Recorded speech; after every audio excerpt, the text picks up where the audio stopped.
We were the first news crew to show up here at the state capitol after all this happened. At first, just a few people came here to show their support for Trump. That eventually grew to roughly 40 people, all with their own message. I am just in shock. Across the country, from where former President Donald Trump's rally was cut short in an apparent assassination attempt, the news sunk in for folks here in Arizona watching online. Watched the video over and over and called friends and was just shocked. Dylan Marks was among the first here. He rushed from studying at the library to the state capitol, saying it's all he could do to show support. Just get in the car, go to the Capitol. Maybe more people will be here and to support our country. They hope Saturday's tragic event becomes a reminder of a shared citizenship in a politically polarizing time. Democrat, Republican, independent, whatever you are, you're an American. That's why we have to stand here for one another. We wouldn't wish this on any president of the United States. A sentiment shared by a couple dozen more who showed up to pray for the former president. We wanted to come out here and show our support for Donald Trump and wish him a speedy recovery. This division that the country has seen over the last, 4+ years, we all know it's damaging, and it's not good for any of us. We're all Americans. We're humans. We love each other, I think. The lawn cleared out roughly around 8 o'clock Saturday night with no issues. Reporting from the state capitol, Lillian Donahue, ABC 15, Arizona. Lillian, thank you. We're also reaching out to all of Arizona's political leaders. Tonight, our political reporter, Mark Phillips, speaking with Republican Congressman Andy Biggs immediately after the shooting, and he echoed a sentiment of many. This action, this shooting is not okay, no matter anyone's political party or belief. And he says the rhetoric needs to change. Violence is not acceptable. It's just absolutely, it's more than unacceptable. It's not, it should not be allowed, condoned, encouraged, and I hope it ends, but I'm fearful that, those who want to, basically further inflame this will continue, but it's time for it to stop. I mean, rhetoric is tough. Rhetoric's tough, but it's not just rhetoric. I mean, I look at what people have indicated very clearly, that they want to put Donald Trump behind bars. They want to do, all of that kind of rhetoric. And when you refer to him repeatedly as a Nazi, as you refer, those types of things, that is inflammatory. I have no problem with people talking about, and say they thought his policies were wrong, et cetera. But they've labeled this guy a racist. They've labeled me a racist. They've labeled me a Nazi.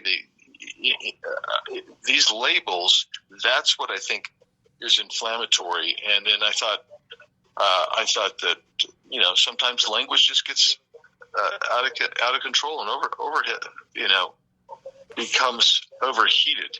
I have every belief that, in spite of the fact that we are very polarized right now as a nation, this isn't the only time that it's happened in our history, and we will go on and be a successful country. And tonight we are also hearing from Democratic leaders from across the state and across the nation. Vice President Kamala Harris condemning the violence in a statement. The vice president saying in part she and her husband are relieved he is not seriously injured, and they are praying for him and his family and all of those who have been impacted by the shooting. They also thanked the Secret Service while condemning violence, saying in part, it has no place in our nation. Arizona Senator Mark Kelly releasing a statement on X saying, quote, Gabby and I are horrified by the incident in Pennsylvania. Nobody should ever have to experience political violence. We know that firsthand. We're keeping former President Trump, his family, and everybody involved in our thoughts. Meanwhile, we're also hearing from former Congresswoman Gabby Giffords. She founded the National Gun Violence Prevention Organization, Giffords. This, of course, after she was nearly killed by a gunman in 2011 when she was shot at a political event in Tucson. Her organization releasing a statement as well, reading, political violence is terrifying. I know. I'm holding former President Trump and all of those affected by today's indefensible act of violence in my heart. Political violence is un-American and is never acceptable, never. Democratic Congressman Ruben Gallego, who's also running for Senate, saying in part it's absolutely horrible and that political violence should never be tolerated. Congressman Gallego saying he hopes former President Trump and everyone at the rally are safe and that he is grateful for the Secret Service and law enforcement for getting the situation under control so quickly. And to really give us context on what happened today, I sat down with Lisa James. The Arizonan has a long political history working for George W. Bush in his campaign back in 2000. I asked her how today will go down in history. I want to get your initial reaction to what happened around 3 o'clock today. So, shock. I mean, you prepare for things like this when you're planning big events and when you're in this political world, but you really don't expect them to happen, even though our history shows that they've happened in the past. So I was really just stunned. Somebody texted me, I turned on the television, started watching, went and told my husband, we both started watching, and we're just kind of astounded. And then obviously our phones are going off with people reaching out. I reached out to people that I work with politically in Pennsylvania. Are you there? Are you okay? And heard back from some of them as well. What did they have to say? I'm curious. So one was there and just said that she was okay and would respond to things later. The other one said she was not there because she's had a 4:30 flight tomorrow morning to head to Milwaukee, as so many people are for the convention. And then a lot of political friends from across the country of, are you watching? And everything from this is, stunning to scary, talking about what this means for the future. And also, but a lot of Trump just won the election too. Yeah. We talk about that a little bit more because there's that iconic photo already circulating with the blood on his ear, but he's got his fist raised in the air with the American flag. What does this do now for his campaign? So I think, I was just talking about this earlier with some people. What we've seen, a picture that we see a lot during this campaign is his mugshot, that iconic, and both sides use it for their different purposes.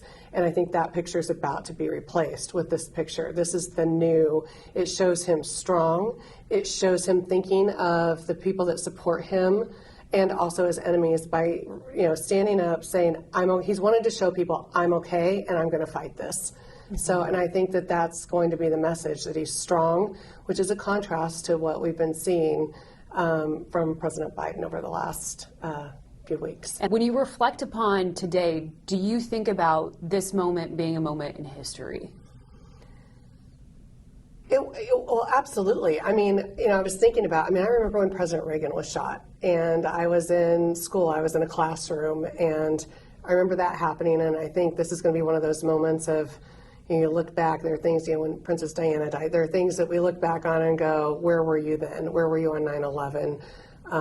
I think this is going to be one of those. Do you remember when Donald Trump was, when they attempted to assassinate him, and how that, where were you, what happened? And again, that's just part of our conversation. Coming up in the next half hour, I ask Lisa about what's next for former President Donald Trump as the Republican National Convention is set for Monday. We are continuing tonight's team coverage of these historic events. ABC 15's Josh Crisanto is in Scottsdale hearing from Arizonans tonight. Josh? The reaction here in Scottsdale has been both somber and shocked. Somber in the sense that people are really worried that this violence will continue on into the election in November. They're very worried, and shocked because really there hasn't been anything like this that has happened in recent memory. The only thing that I can think of studying history, of course, is in 1981 with President Ronald Reagan getting shot by John Hinckley Jr. as he was exiting the hotel and going back into his limo in Washington, D.C. Now, that sent some ripple waves and shock throughout the nation, and this certainly is no different here in Scottsdale, where people are still trying to process this information, this news about former President Trump getting shot in an attempted assassination, according to the FBI. And we're getting more reaction. Take a listen to one of the interviews that we did. We might have our disagreements, but we can't resolve them by shooting at each other, and I think this fundamentally undermines our democracy.